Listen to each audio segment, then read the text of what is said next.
Hello everyone and welcome back. I'm Sharon Sims from Equipoise Digital, joined once again by John Scotland from AIC, the Applied Innovation Centre. Today we will be talking about team building. So John, walk me through, what does team building actually look like in the workplace? Well, we've all seen great teams, and I think we often think of sporting teams. I think of the All Blacks because I'm a rugby fanatic. Others might think of the West Coast Eagles if you're from Western Australia. Well, fine, yes, you can have yours. But not only sporting teams, but also other teams, construction crews, mining crews. We've all seen them, and most people have experienced them in the workplace, even when there's teams in a government department doing work on a particular project. Great teams. Now, they all have something in common, and they all work so well together. But the things that great teams have in common is that clearly they have good leadership. They've worked their leadership out. Everyone does their bit. They perform well, they know their roles, they perform well. They then are cohesive. They tend to just like each other, or at least appreciate each other. We're not called to fully love everyone in our teams, but as long as we get on with each other. And finally, what great teams have done, they have spent a lot of time sorting out their differences. They've got to know each other, they've got to understand each other, and they've spent time deciding how they want to be as a team.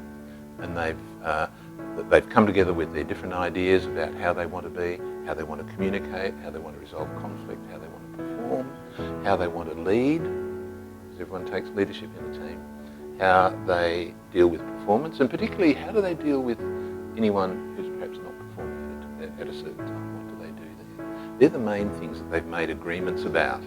And once they have those agreements in place, they're then able to move on and start performing and try those agreements out and just make sure they're working, make some adjustments.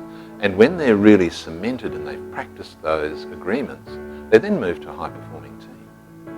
And the thing about great teams is that then every individual in a team knows about how that process works. Right. How they form, how they can deal with these ways of working together. We call that storming, and how they then move into establishing the norms for their teams. These are the agreements, and then what they do when they're forming well.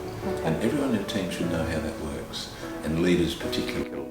So we at the Applied Innovation Centre spend a lot of time training up leaders in helping them take their teams through that process, and also working with teams to help them understand where they're at and to help them particularly in what we call this storming stage, where they need to sort out their differences and make those agreements and really confirm how they're going to work together, and off they go. So there's two areas that you work in with the team, so it's working with the leaders? Correct. Yes, so we do a lot of work with leaders, and in being effective leaders.